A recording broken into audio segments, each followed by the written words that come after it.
didn't charge my Garmin. 7, 6, 5, 4, 3, 2, 1. Oh dear. Okay, well, it's Sunday, October 23rd, and I wanted to get going at 9 o'clock this morning, meaning I wake up at 8. So I woke up at 8 and went to the bathroom and then got back in bed and woke up at 10. What can you do? Luckily, it's a beautiful day. It's like 50 degrees. It may even be too warm for a long sleeve, but I'm gonna tie it around my waist and then put it on the way home. I'm gonna charge this for 20 minutes because this watch charges in a heartbeat. And then we're gonna go run 15 miles because Josh put a 15-mile run in my plan yesterday and then cross-training today. But it rained and it was miserable yesterday. So I was not about that life. And I was like, why would I run in the rain when I can run in the beautiful weather? You know? All right, let's charge this thing and then let's get going. But first I need to find the charger. Oh dear. Where did I put it? I had it at Runner's World.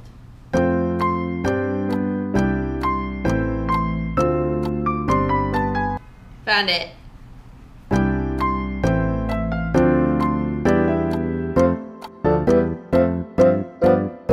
Okay, bear with me, friends. I am not going to be bringing the GoPro because I'm not wearing pants with pockets. So it's gonna be iPhone footage for today's vlog. Sorry, let's go.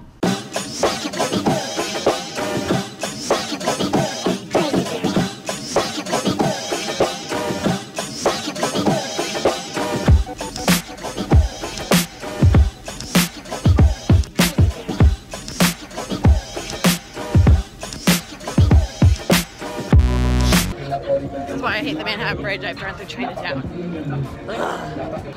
It's a trade-off. You trade one tourist trap for another. I don't know which is worse. Chinatown's only like 2 blocks though. Brooklyn Bridge is like 2 miles. Not really, it took a mile. Oh well, almost through it. Ah, it's so windy. The on-site headwind. Nice.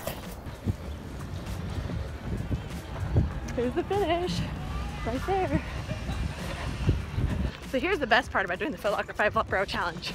When I finish, I get pulled out of off the finish line and I get to go inside here and to drink all the drinks and eat all the food. So that's very exciting. My run is over. Now it's time to get back onto the subway and go to Brooklyn.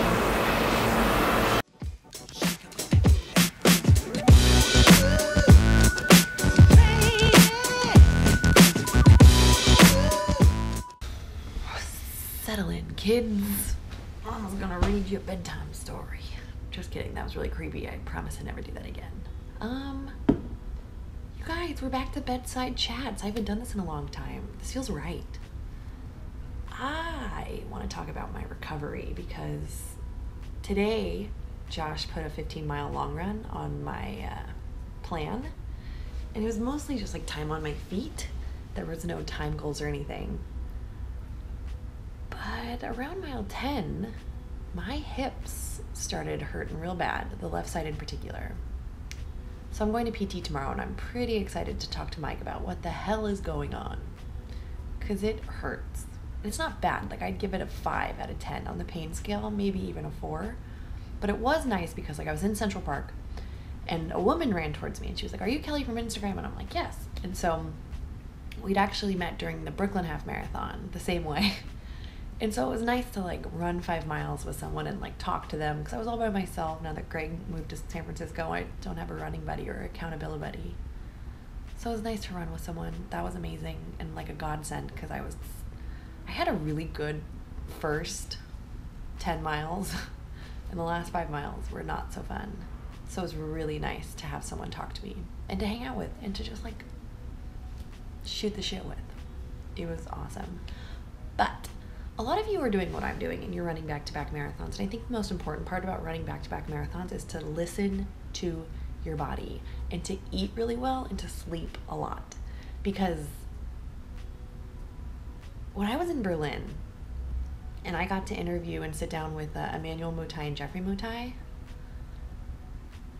they laughed at me when I told them that I was doing Berlin and New York City. And they told me like it's so bad for your body and like you should never do that and la la la la. there are people out there who run marathons like every day of their life, and there's people out there who run ultra marathons and like they're fine. It's just not me. Like, I can't. It hurts. My body hurts. Look, running a marathon is like all this, but like if your body's not 100, like you just can't do it. So I think the next 2 weeks are really going to be about recovering 100% so that I can run New York City pain-free. And I want to make sure that I put myself in a place that I can start my training in January for London, like in go mode, like totally ready to kick ass and take names. But this week's going to be a really crazy week. I have a shoot with ESPN tomorrow for the Foot Locker 5-Borough Challenge, and then on Friday, one of our local news stations, Pix 11 News, is interviewing me about like what I've done with Sports Bra Squad in the Foot Locker 5-Borough Challenge. And it's hard because everyone wants to talk about my brother and my loss. I will open up about what happened to my brother. There was an accident. It was a total accident. It was totally out of left field. It was awful. It was terrible. I don't know how to share the story yet. But knowing that it's coming is hard. And there's something about the New York City marathon that just like really makes me think about my brother. And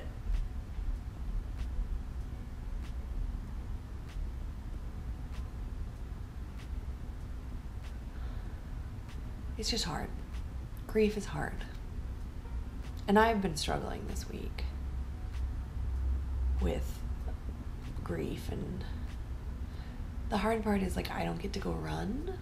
It's kind of like tapering. Like normally when I'm sad or when I really miss him, I can like put on my shoes, and luckily I can go walk. So I've been walking a lot, but I've had to pull pictures for all these stories. And it's funny, like right after he passed away, like I loved to look at pictures of him. I think I was so afraid that I would forget what he looked like, which is impossible. You're never going to forget what your loved one looks like, and you're never going to forget them. Like I used to really be afraid that I would forget what he sounded like,